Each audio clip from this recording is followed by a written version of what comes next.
Esta conferencia comenzará a grabarse.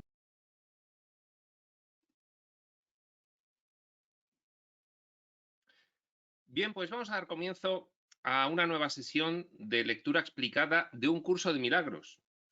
Y esta vez comenzamos epígrafe, el epígrafe 3 de las tinieblas a la luz, del capítulo 11, Dios o el ego. Hemos visto de este capítulo 11 la introducción, el epígrafe primero, los regalos de la paternidad, el segundo, la invitación a curar, y ahora vamos a ver este tercero, de las tinieblas a la luz. Por lo tanto, sin más preámbulo, comenzamos en la página 220 del libro regular, que dice así: 3. De las tinieblas a la luz. 1. Cuando te sientas abrumado, recuerda que te has hecho daño a ti mismo. Cuando no te sientas bien, recuerda el principio de responsabilidad. Recuerda que hacer uso de la proyección y, por lo tanto, ver la raíz de los males fuera de ti, no te va a permitir identificar el error, te lo va a ocultar. Por lo tanto, te has hecho daño a ti mismo. En todos los casos, es una cuestión de percepción. ¿Cómo has percibido lo que ha sucedido? Dada la información que ya tienes de un curso de milagros, dada la información que ya tienes de la espiritualidad. No, me ha atacado alguien. Bueno, en fin, eso es lo que se representa en el mundo, el ataque. Pero la información que tienes de un curso de milagros es la que establece claramente que no hay ataque, salvo una percepción errónea que aquí el mundo califica como un ataque inferido desde fuera. Es esa percepción errónea la que es el ataque real. Esto debe ser seguramente lo más difícil de comprender para un estudiante de espiritualidad.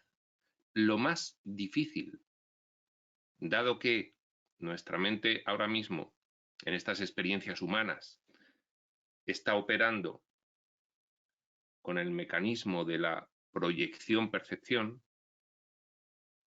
Está así especialmente diseñada esta experiencia humana para ello. La experiencia físico-material en general. Pues esto debe ser lo más difícil de comprender, pero ¿cómo es posible que cada vez que yo sufra es que me he hecho daño a mí mismo? ¿Cómo es posible? Como dice Jesús, cuando te sientas abrumado, recuerda que te has hecho daño a ti mismo. Esta afirmación, lógicamente, si la recibe una persona que no tiene una mínima base de información espiritual y nunca ha oído hablar del principio de responsabilidad, ni ha oído hablar de la información previa en que se sustenta el principio de responsabilidad. Somos espíritu, esto son experiencias que estamos realizando de exploración de las infinitas posibilidades. Esto es un sueño, es una ilusión, es un escenario, etcétera, etcétera. Pues, lógicamente, no la admite. Pero para un estudiante de espiritualidad sigue siendo siempre, siempre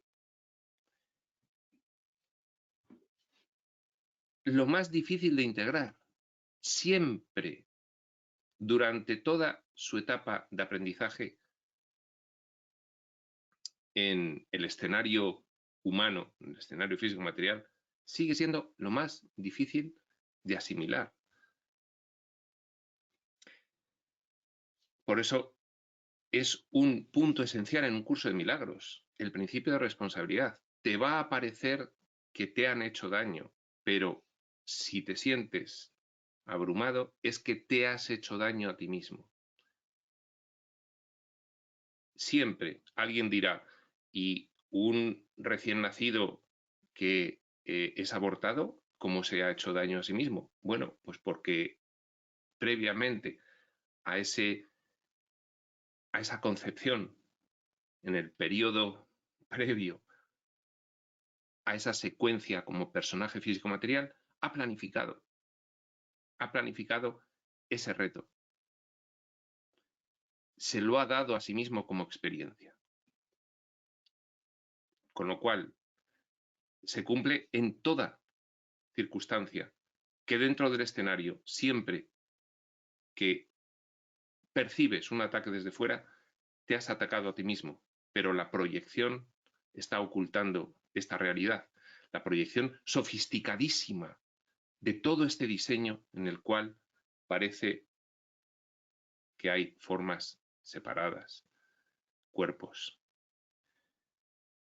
y que hay escasez, carencia, necesidad, insuficiencia, y que hay conflicto, competencia, y que hay ataque y castigo. Sofisticadísimo. Lo parece completamente a los que estamos en este escenario. El velo que nos impide recordar la realidad de lo que ocurre aquí es densísimo, es tan atractivo que incluso hay entidades reveladoras que nos dicen que no pueden acercarse demasiado a la Tierra, dado que la fuerza atractiva del velo es tremenda. Por lo tanto, el principal problema por otra parte superadísimo por Jesús en su ejemplo vital, un ejemplo que acredita que Jesús fue la entidad más elevada que pisó la tierra. Nunca. Este recordatorio, el principio de responsabilidad, es lo que abre este epígrafe. Sigue diciendo Jesús: tu consolador te proveerá descanso, consolador con mayúsculas, refiriéndose en este caso al Espíritu Santo, al único consolador efectivo. Tu consolador te proveerá descanso, pues tú no puedes proveértelo a ti mismo. Esto es consecuencia de lo sofisticado que es este diseño. Es tan sofisticado, es tan efectivo en su diseño que no podemos nosotros siquiera aquí, como personajes, revertir lo que diseñamos previamente. Se diseñó precisamente para que no pudiese ser revertido por nosotros mismos, que necesitásemos una cierta ayuda. Las ayudas son muchas, de muy diversos tipos. En un curso de milagros aparecen resumidas bajo el concepto del Espíritu Santo, el Consolador. No sabes cómo hacerlo, cómo proveerte descanso a ti mismo, porque si supieras nunca habrías podido sentirte abrumado. Efectivamente, si aquí nos abrumamos es porque somos completamente inconscientes de lo que en realidad está ocurriendo aquí. Si fuésemos conscientes de que esto es realmente un escenario en el que fuésemos actores, representando personajes, nunca nos sentiríamos abrumados. ¿O es que en nuestros teatros un actor se siente abrumado por el dolor del personaje que él está actuando, representando? Él termina la función y se acabó. Y mientras está realizándolo, está simulando ese dolor, pero no lo siente como algo propio. Salvo que quiera hacer una actuación extraordinaria y entonces se meta completamente en la piel del personaje. Eso es lo que nos ocurrió a nosotros. Pero el actor recuerda que es un actor. Nosotros no. Nosotros no lo recordamos. Aunque nos lo digan, nosotros dentro del escenario vemos que alguien nos quiere atacar y por mucho que nos lo digan, nos cuesta bastante integrar la idea. Espera, no, que realmente si yo percibo esto como un ataque es cuando me estoy atacando a mí mismo. Es lo más complejo del estudio de la espiritualidad.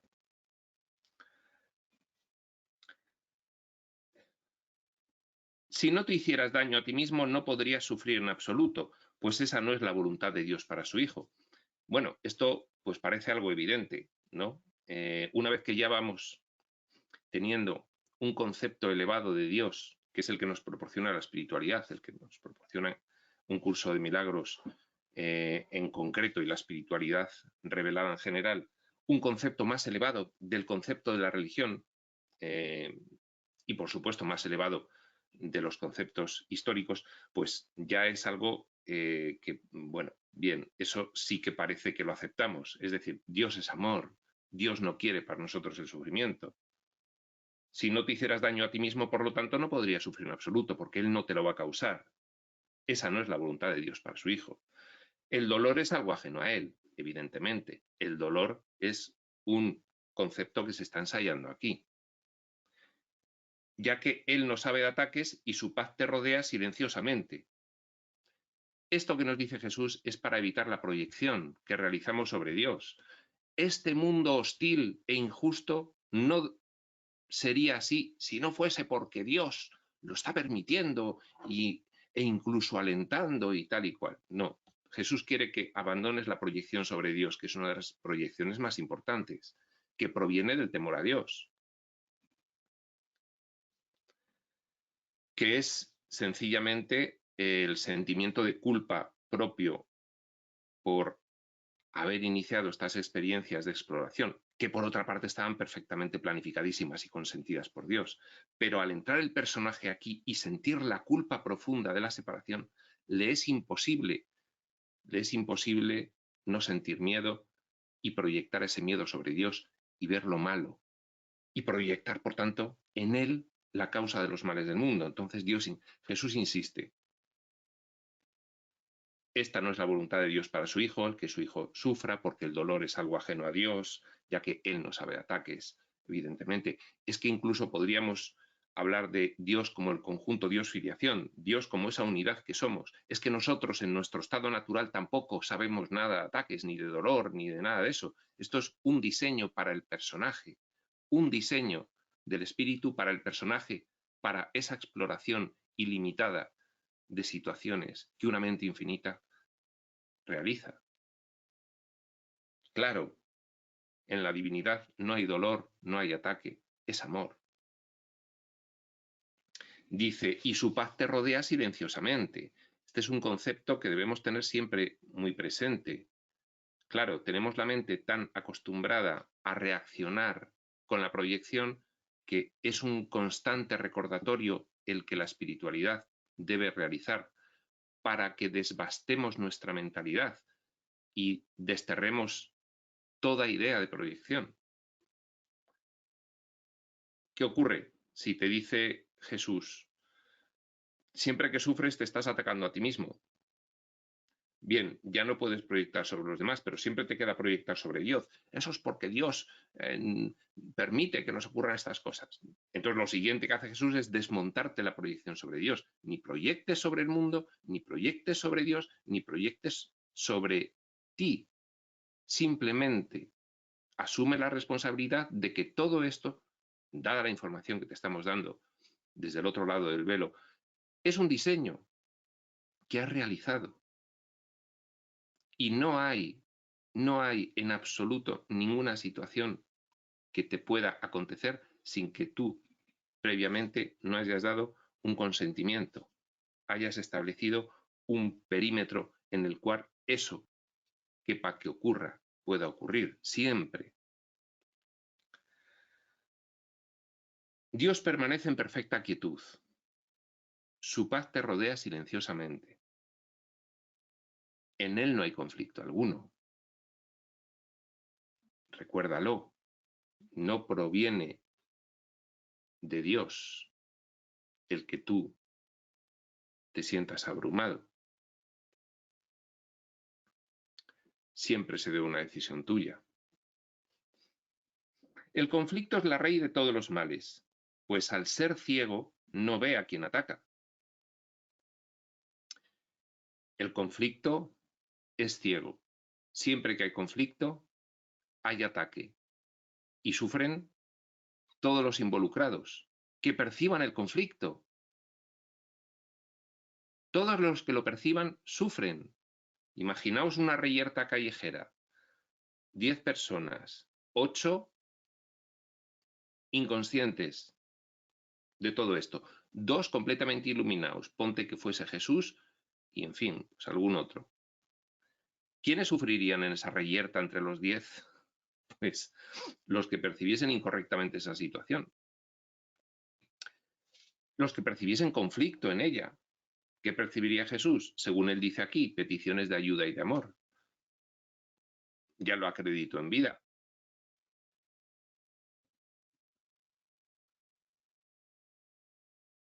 El conflicto es ciego. No ve a quien ataca. Ataca a todo aquel que lo percibe erróneamente.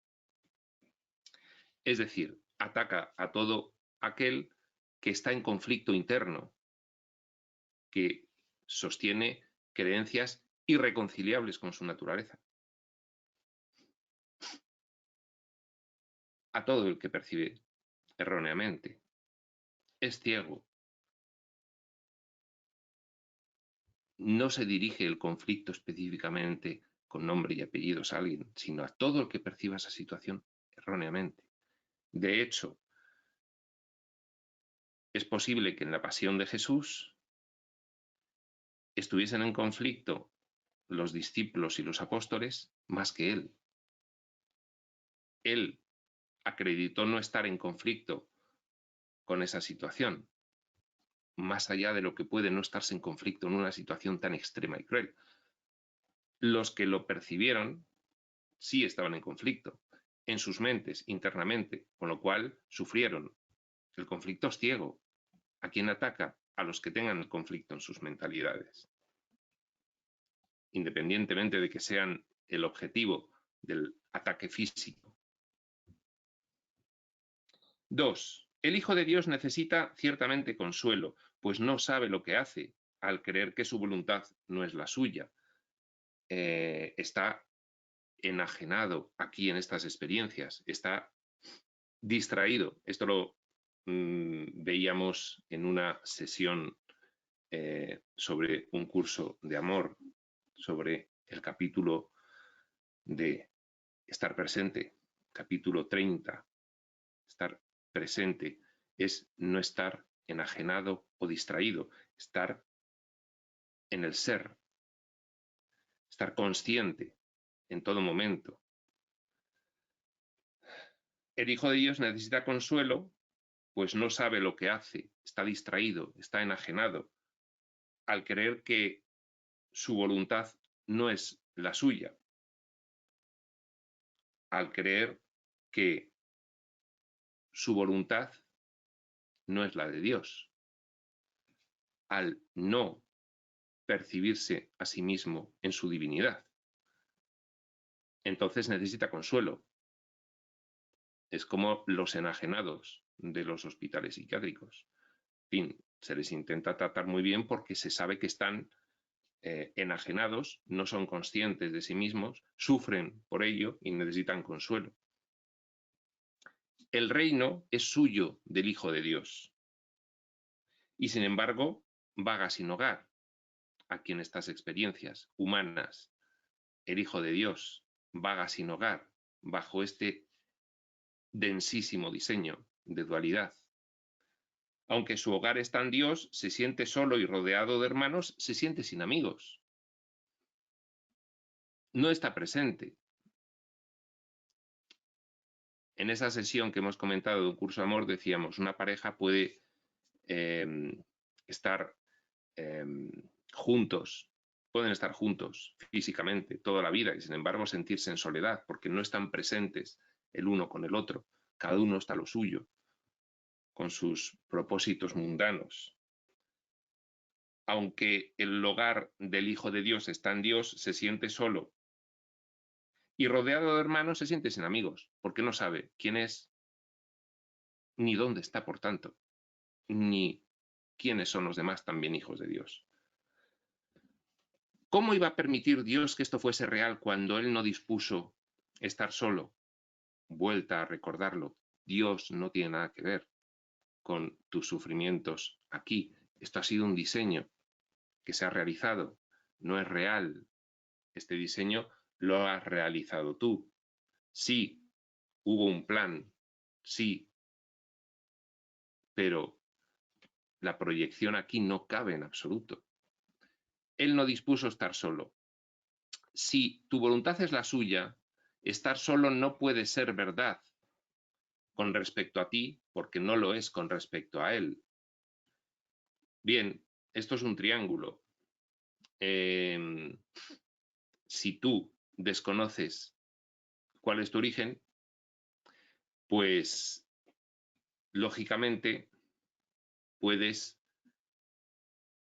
acabar proyectando sobre Dios. Puedes distraerte completamente de quién eres tú, de quién es Dios, y acabar proyectando sobre él la percepción de ataque que tienes del exterior. No, Dios al final es el que está permitiendo este mundo tan cruel. Entonces hay que formar el triángulo. Si tu voluntad es la suya, estar solo no puede ser verdad con respecto a ti porque no lo es con respecto a él. Él no está solo. Yo provengo de él. Yo me siento solo. No puede ser verdad. Porque él no está solo y yo provengo de él. Es un triángulo. Un triángulo de lógica. 3. ¡Ay, criatura de Dios! Exclama Jesús. Si supieses lo que Dios dispone para ti, tu gozo sería absoluto. Si supieses realmente qué está ocurriendo aquí, tu gozo sería absoluto. Si supieses realmente, si por un segundo tuvieses la conciencia del Espíritu con respecto a estas experiencias, tu gozo sería absoluto. Porque tendrías clara, nítida, la idea de que esto son puras experimentaciones, puras experiencias que se quieren manifestar y que nada has perdido, ni puedes perder, ni puede ocurrir. Entonces tu gozo sería absoluto. Pero si lo que ha dispuesto Dios para mí es para siempre, es ilimitado, si me ha dado todo, entonces esto sería un juego de niños, el mundo. Y lo que Él dispone ha ocurrido, pues siempre fue verdad, de una vez y para siempre. Al crearte te dio todo de una vez y para siempre. Siempre fue verdad.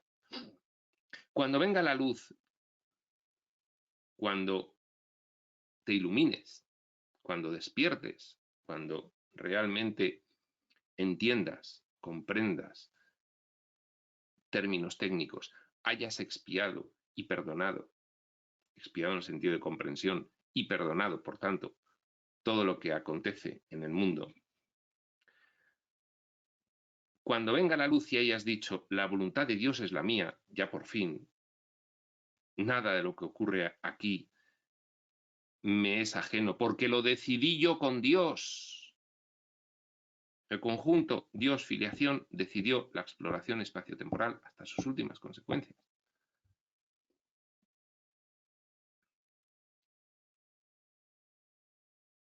Y en algún momento esa idea la integrarás. La voluntad de Dios es la mía, siempre lo fue. Verás una belleza tal que sabrás que no procede de ti. Como resultado de tu gozo, crearás belleza en su nombre, pues tu gozo es tan incontenible como el suyo. El mundo desolado e insignificante se desvanecerá en la nada, y tu corazón estará tan rebosante de alegría que de un salto se elevará hasta el cielo ante la presencia de Dios. Es decir, cuando te des cuenta realmente de qué es lo que está aquí ocurriendo, y no es fácil darse cuenta aquí, es posible, Jesús lo probó, pero Jesús no era un personaje de experimentación, era un personaje de ayuda. Para nosotros es posible y estamos en la recta final de conseguirlo. La iluminación precisamente traerá como consecuencia una comprensión que dará lugar a la completa paz, el completo gozo y la completa dicha, profundos, estables y duraderos. Lo dice muy poético Jesús, lo describe de una forma que es difícil que no te llegue.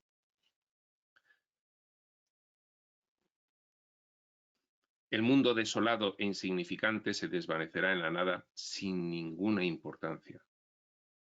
Y tu corazón estará tan rebosante de alegría que de un salto se elevará hasta el cielo ante la presencia de Dios. Un éxtasis. No puedo describirte cómo será esto, pues tu corazón no está todavía listo, dice Jesús.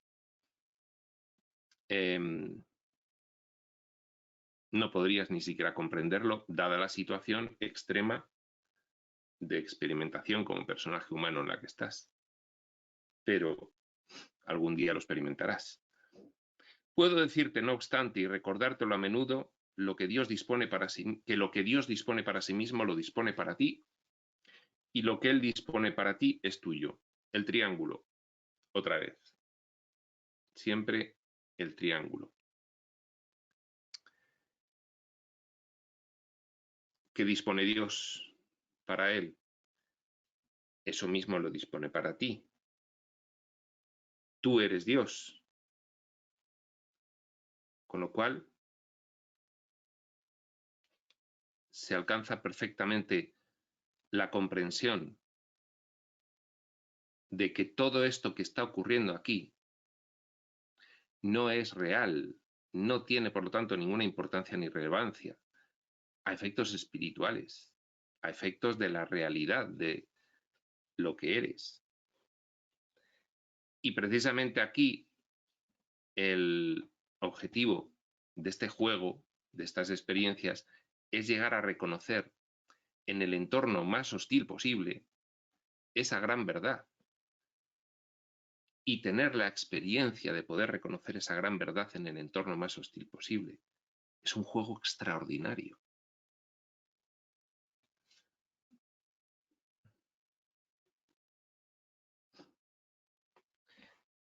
Jesús sabe que para nosotros es complicado hacer esta integración.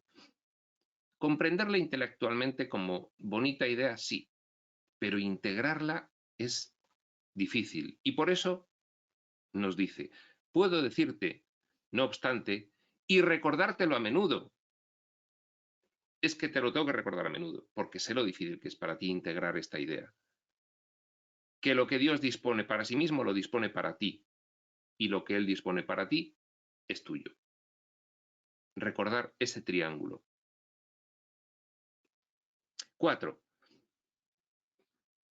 El camino no es arduo, pero es muy diferente. Los caminos, los diferentes caminos que tenemos aquí, son diferentes. El tuyo, este sí que es arduo, el nuestro camino, el camino de la inconsciencia completa, es arduo. Es decir, que la mentecita material del personaje, que su conciencia se perciba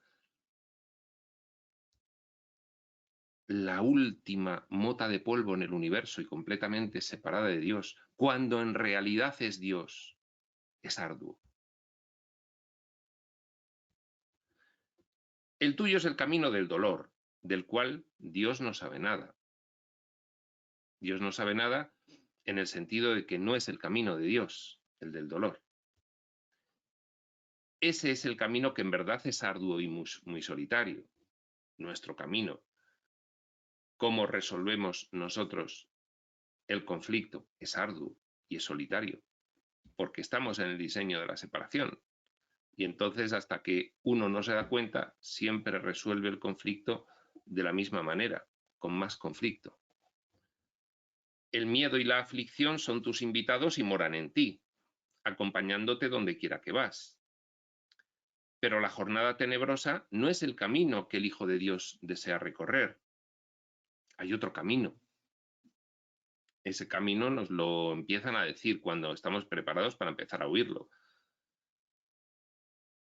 Desde la Segunda Guerra Mundial mitad del siglo XX en adelante, empezamos a estar preparados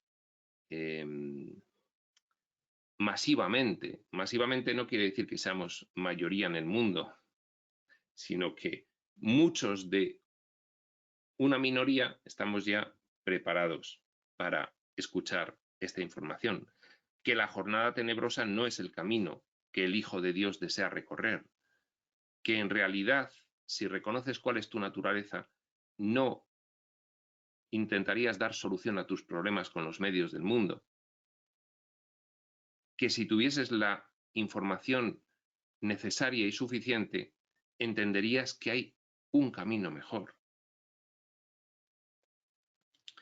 Camina en la luz y no veas a los siniestros compañeros, pues no son compañeros dignos del Hijo de Dios.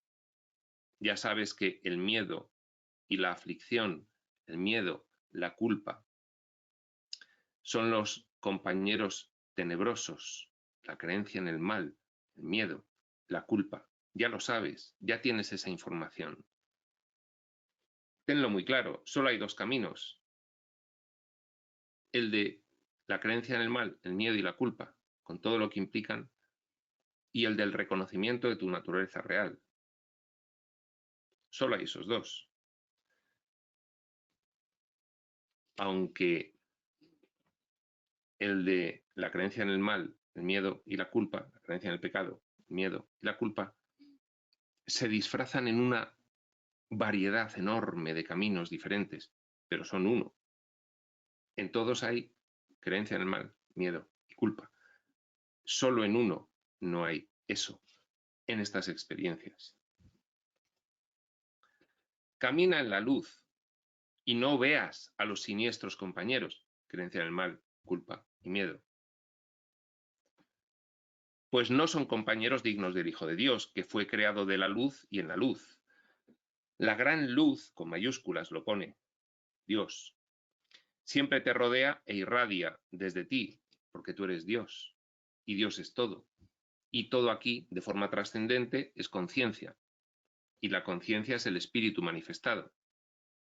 Y el espíritu manifestado es el espíritu, es el conjunto Dios-filiación, es Dios. La gran luz siempre te rodea e irradia desde ti, porque todo lo que ves aquí, aunque disfrazado, es pensamiento densificado. ¿Pensamiento de quién? De esa gran mente infinita manifestándose en conciencia dentro del sueño. Con lo cual, solo hay Dios. En última instancia, tú eres Dios, todo lo que te rodea es Dios, es Dios. La gran luz siempre te rodea e irradia desde ti. Tú eres Dios también. Hay una chispa divina en ti. Esa es la única realidad en ti. Todo lo demás es disfraz. ¿Cómo podrías ver a los compañeros siniestros en una luz como esa? Recuerda qué eres. Recuerda, según eres, cuál es el camino de la creencia en el mal, en el pecado, en la culpa y en el miedo, en la escasez, en la necesidad, en la poca valía, en los conflictos, en las competencias, en la supervivencia. Todo eso deriva de esos tres pilares, creencia en el pecado, en el mal, culpa y miedo, con los cuales se diseñaron estas experiencias. ¿Para qué? Para experimentarlas. Pero una vez que se experimentan, es hora de despertar.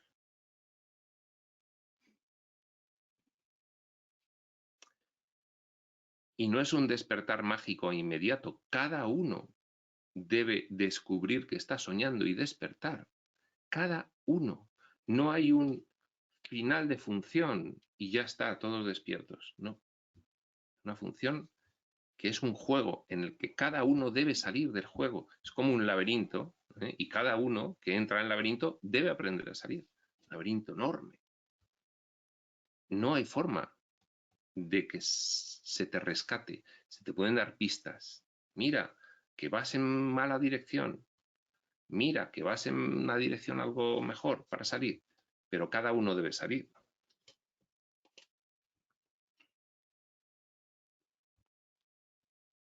¿Cómo podrías ver a los compañeros siniestros en una luz como esa si los ves es únicamente porque estás negando la luz? Bueno, pues no estás haciendo caso de la información espiritual, fácilmente comprobable en tu vida por otra parte. No haces caso de ello, por la razón que fuese. Nos dirá un curso de milagros, hay varias razones por las que no se hace caso, muchas. Pues aún valoras lo que es la ilusión, el sueño, es una de ellas. Tienes todavía atracción por el sufrimiento, dado el estado de tu mente. Tienes algunas resistencias no identificadas. Te ocultas, te autoengañas. No ves lo que ocurre en realidad. Bueno, hay diferentes razones en diferentes niveles para que niegues la luz.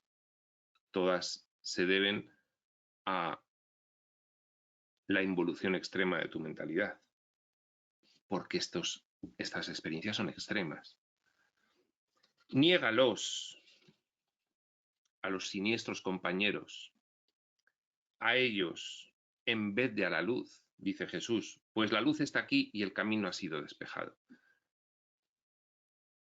Ya estáis preparados para recibir información que os saque del laberinto, que os saque. La luz está aquí y el camino ha sido despejado. Ya podéis, pero tenéis que decirlo vosotros. Entonces, podéis tomar tranquilamente la decisión porque el camino ha sido despejado. Las ayudas ya van a ser efectivas para que podáis abandonar el laberinto. 5. Dios no le oculta nada a su Hijo, aun cuando su Hijo quiere ocultarse a sí mismo. Esto representa esa idea de que la involución de la mentalidad que se produjo después de la separación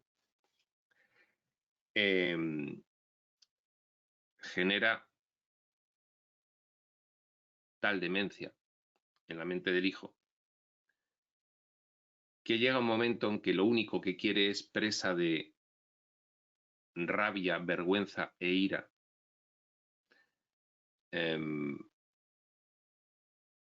por lo que cree que ha hecho, cree que se ha separado en realidad. Entonces lo que busca es la huida y la ocultación. Dios no le oculta nada a su hijo, aun cuando su hijo quiere ocultarse a sí mismo de él. Viene reflejado en la parábola del hijo pródigo, que cuando regresaba el hijo a la hacienda del padre se escondía detrás del árbol y miraba a ver si había alguien para irse acercando cada vez más. Estaba oculto porque le daba vergüenza presentarse ante el padre. Una vergüenza que solo estaba en la mente del hijo debido a su culpa, porque el padre estaba siempre oteando el horizonte. ¿Dónde estará mi hijo? A ver cuándo regresa. El Hijo de Dios, no obstante, no puede ocultar su gloria, pues Dios dispuso que fuese glorioso y le dio la luz que refulge en él. Y llega un momento en el que el despertar espiritual es darte cuenta de que la luz está en ti, de que no hay que buscarla fuera. Nunca perderás el rumbo, pues Dios te guía. No nos falta la guía en ningún momento. Las ayudas son múltiples, múltiples. Como no podía ser de otra manera. Si es que esto es un escenario. Si es que aquí en realidad no está ocurriendo todo esto. ¿Y el escenario dónde está? En Dios, si Dios es todo. No hay nada que esté fuera de él. ¿Dónde está el escenario? Pues está en Dios. Entonces, lógicamente,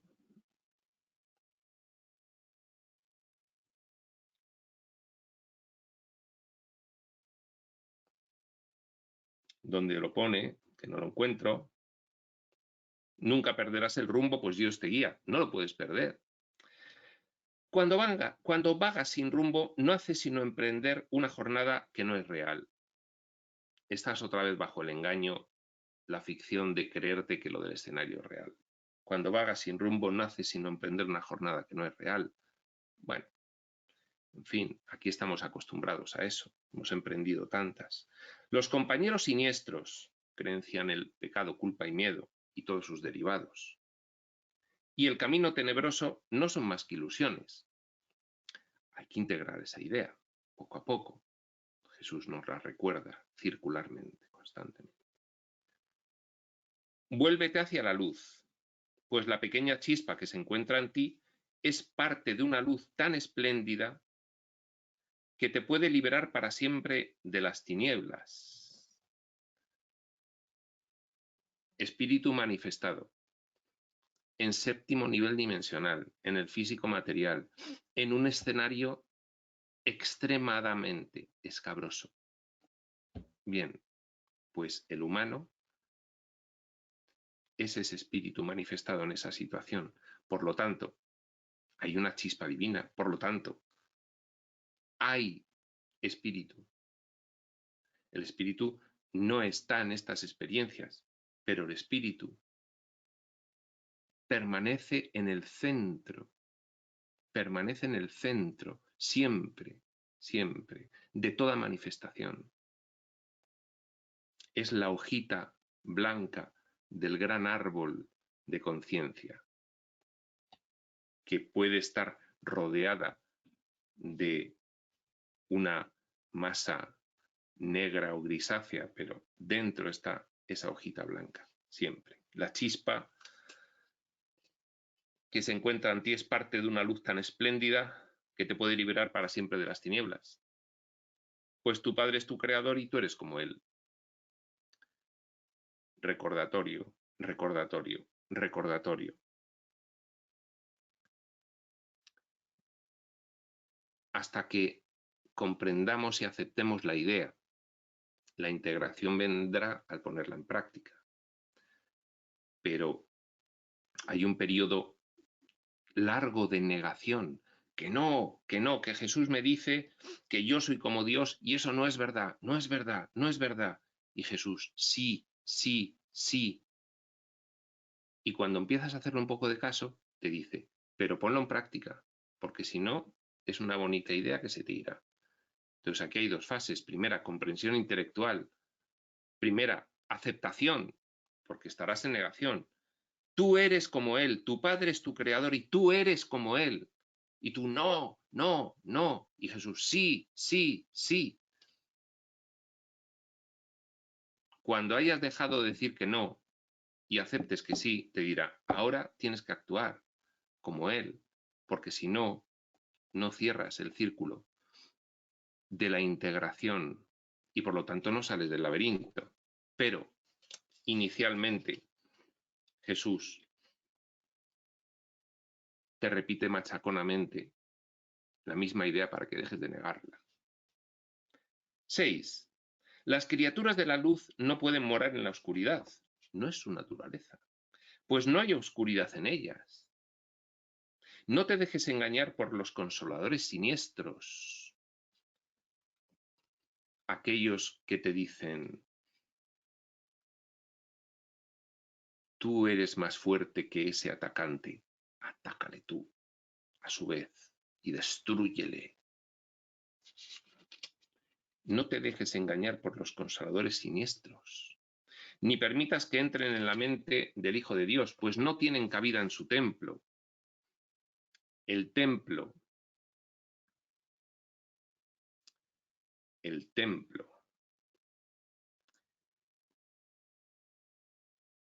Dentro de un templo hay un altar. Dentro del altar está la divinidad. El altar es la mente. El cuerpo y la identidad de personaje es nuestro templo aquí. Pero el templo de Dios es la realidad originaria, es el entorno del espíritu. Es, diríamos, fuera del sueño.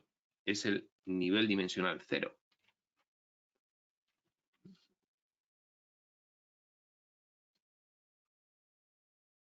No te dejes engañar por los consoladores siniestros, ni permitas que entren en la mente del Hijo de Dios, pues no tienen cabida en su templo.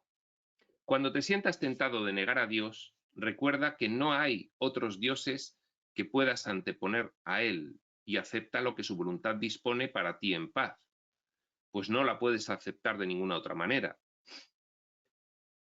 No hay otros dioses que puedas anteponer a Él. No hay, puede parecer que sí, el dios del dinero, el dios del poder, el dios del prestigio, el dios de la belleza física, el dios de la aceptación social.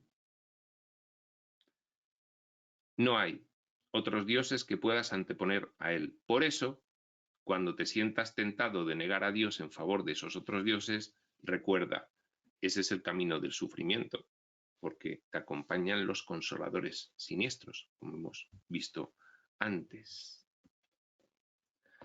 Acepta lo que su voluntad dispone para ti en paz, pues no la puedes aceptar de ninguna otra manera. La paz es la que sobreviene cuando te das cuenta de que todo lo que ocurre en el mundo lo has planificado y consentido en otros niveles de tu mente. Y en el nivel más elevado de tu mente, el nivel de la mente de Dios, está planificado y consentido. Y entonces la paz es tremenda, porque dices, bien, pues todo esto lo decidimos realizar en su momento, y aquí estamos realizándolo. Sí, sí, tal cual ocurre. Sí, sí, esto quisimos experimentarlo y obtener estos aprendizajes, porque una mente infinita quiere experimentarlo todo, y esto también. Y entonces, claro, te quedas completamente en paz, dices, bueno, sí, pues, no estamos desamparados, finalmente. 7. Solo el consolador de Dios puede darte consuelo. El diseño es tan sofisticado que ahora mismo tú puedes decir, sí, sí, todo esto es muy bonito. Y luego sales a la calle y otra vez estás sufriendo. Claro, solamente quien representa aquí tu divinidad, que es las ayudas del Espíritu Santo y sus agencias y sus ayudas, solamente quien representa aquí tu divinidad puede darte consuelo, porque solamente te dará consuelo lo real. Cualquier cosa del mundo que pretenda darte consuelo será solo un parche, será ficticio, no te consolará finalmente. Te mantendrá engañado. El dinero, el prestigio, el poder, el placer, el sexo, en fin, te mantendrá engañado. Solo la divinidad te puede consolar, porque eso es lo que eres tú. Y nada más eso te puede consolar. Solo el consolador de Dios te puede dar consuelo. En la quietud de su templo, Él espera para darte la paz que es tuya.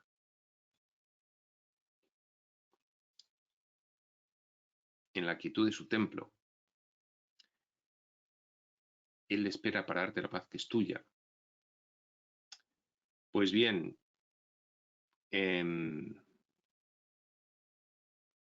no hay otra forma de llegar a tener la paz que el que tú mismo realices el reconocimiento suficiente para poder estar en estado mental del templo de Dios. Es decir, solamente tú puedes elevar tu nivel de conciencia lo suficiente. Luego Jesús nos hablará de esos instantes santos, para que llegues al punto en el que el Consolador, que siempre está prestando ayuda, efectivamente tú puedas recibirla. Él siempre la está prestando. Tú tienes que acercarte a recibirla, si no, no la vas a ver. En la quietud de su templo Él espera para darte la paz que es tuya. Da de su paz, para que puedas entrar en el templo y encontrarla allí esperándote. Oye, ¿y cómo se hace eso de acceder al templo del Consolador divino para que te dé su paz. Te dice Jesús, empieza a darla tú. Empieza a darla tú porque ese es el camino al templo, donde el Consolador te va a dar su paz. Empieza a darla tú.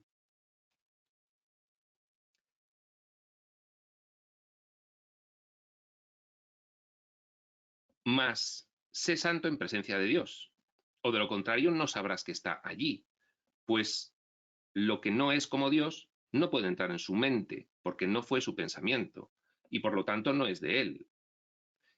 Y si quieres saber lo que es tuyo, tu mente tiene que ser tan pura como la suya. Resumen. Hasta que no desbastemos nuestra mente, no vamos a poder llegar a la conciencia de unidad y reconocimiento de quiénes somos en realidad. Y por lo tanto, llegar a tener esa paz final, esa dicha y ese gozo profundos, estables y duraderos.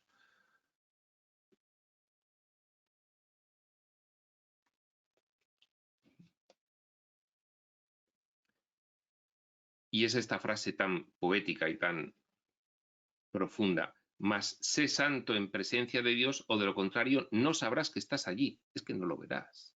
Esto es una cuestión de niveles de conciencia. ¿Qué pasa con los niveles de conciencia?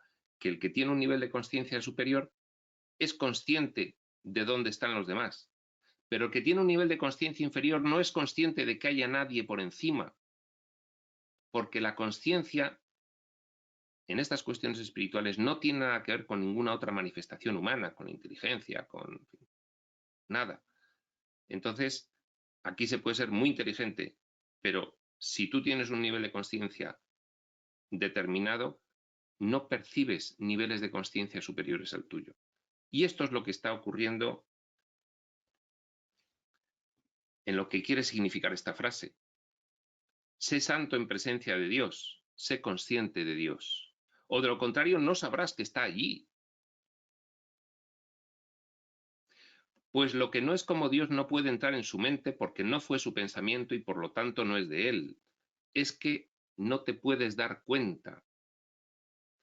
No te puedes dar cuenta si no elevas tu nivel de conciencia, si no eres santo.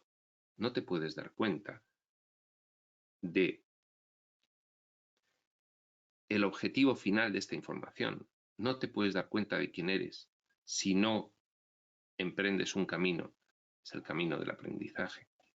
Al final hay muchas sorpresas. Al final del camino de aprendizaje hay muchas sorpresas.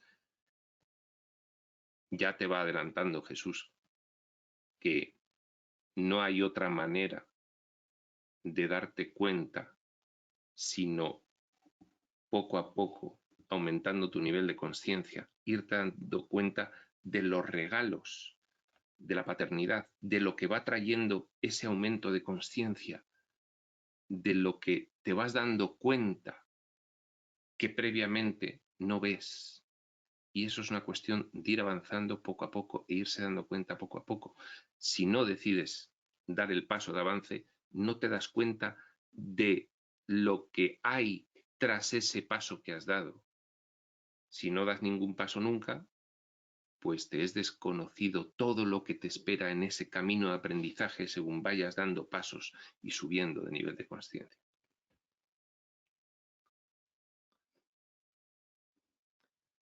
Y si quieres saber lo que es tuyo, tu mente tiene que ser tan pura como la suya.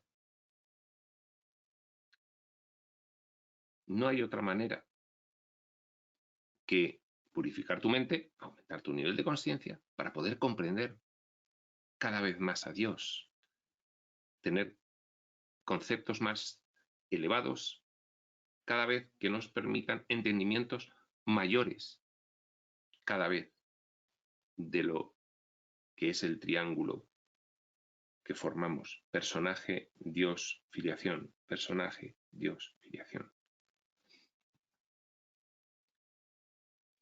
Y si quieres saber lo que es tuyo, tu mente tiene que ser tan pura como la suya. Protege cuidadosamente su templo, pues él mismo mora allí en paz, la chispa divina que llevas. No puedes entrar en la presencia de Dios con los compañeros siniestros a tu lado, pero tampoco puedes entrar solo. Ajaja. No sin mi hermano, podría resumirse un curso de milagros, no sin mi hermano. Primero, desbastar la mente. Segundo, tener conciencia de unidad. Precisamente la conciencia de unidad va después de desbastar la mente. No puedes entrar con los compañeros siniestros, tienes que quitarlos de tu mentalidad. Y segundo, tienes que darte cuenta de que hay trascendentemente a los personajes separados, una unidad de conciencia que es espíritu manifestado. Entonces, no puedes entrar en la presencia de Dios con los compañeros siniestros a tu lado, pero tampoco puedes entrar solo. Porque son condiciones que debe cumplir tu mentalidad para poder recordar quién es. Obstáculos que hay que despejar. Consoladores siniestros, percepción de separación. Todos tus hermanos tienen que entrar contigo, ya que hasta que no los hayas aceptado, tú no podrás entrar. En este sentido, entrar contigo es que tú los hayas aceptado. Que no tengas reservas respecto de nadie, que hay una inclusión total, la inclusión propia de la unidad. Que no excluyas a nadie. Es que el que tú excluyas a alguien, eso te invalida para recordar quién eres. Unidad. Denotaría que sigues preso en el laberinto si excluyeses a alguien. Pues no podrás entender, si es que has excluido a alguien, lo que es la plenitud, a menos que tú mismo seas pleno. Tu plenitud es restaurar en ti la plenitud de la mente de Dios, la plenitud de la mente del conjunto de Dios filiación, la plenitud de esa mente infinita, consciente de su unidad. ¿Cómo ibas a poder volverte de nuevo consciente de que eres eso, Dios, si excluyeses una parte de él? Eso sería síntoma claro de demencia. No podría ser. El final de la carrera de aprendizaje de un progresor espiritual humano es la conciencia de unidad. Primero hay que desbastar la mentalidad para luego lograr restaurar la integración de la idea de que somos uno, todos y todo lo que hay aquí. Pero ¿qué más va a haber aparte de Dios?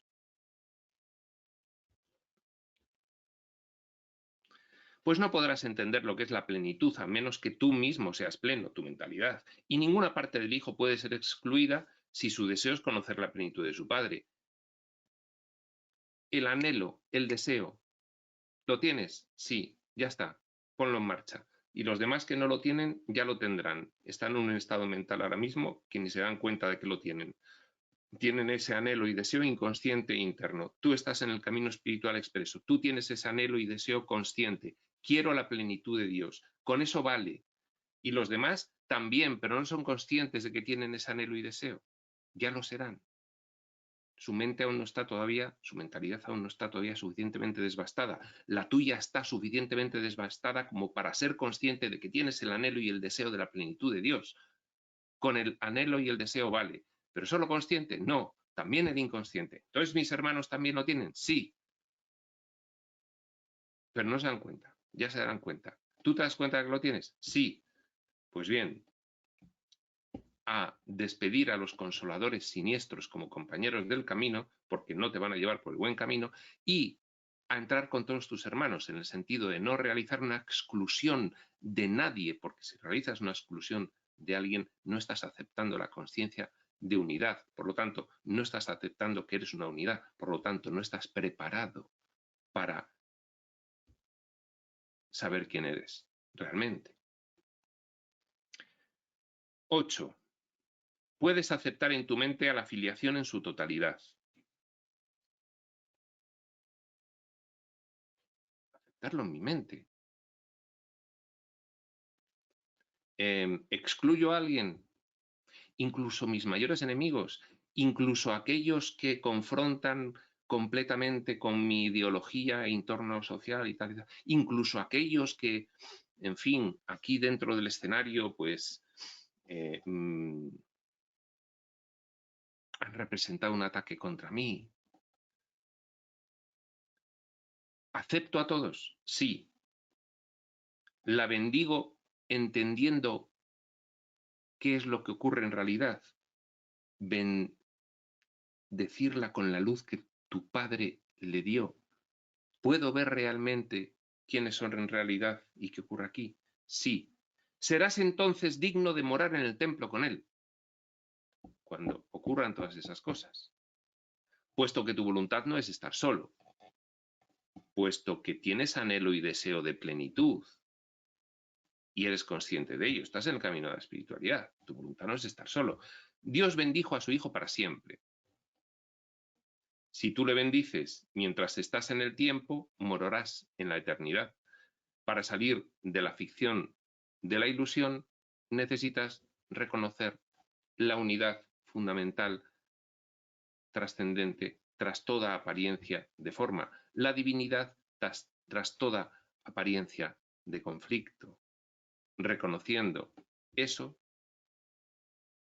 sales del laberinto. Ese actor que salga del escenario, que ya no está representando al personaje, nos va a estropear la obra. Fuera, que se venga otra vez a donde se planifican todas estas cosas, que ya es consciente, que salga. Si tú le bendices a tu hermano mientras estás en el tiempo, morarás en la eternidad. El tiempo no puede separarte de Dios si lo usas en favor de lo eterno. ¿Qué es el tiempo? Un recurso de aprendizaje. ¿Para qué sirve? Para que el dormido se despierte, se dé cuenta. Usa el tiempo para darte cuenta. Si no, pues no estás usando ese recurso de aprendizaje en absoluto. Tiempo hay todo el del mundo, pero solo es tiempo que cuenta como aprendizaje si lo utilizas para darte cuenta de qué ocurre aquí. Y aquí acaba este epígrafe. De las tinieblas a la luz, y en la siguiente sesión pues veremos el cuarto, la herencia del Hijo de Dios. Por lo tanto, sin más, prospector.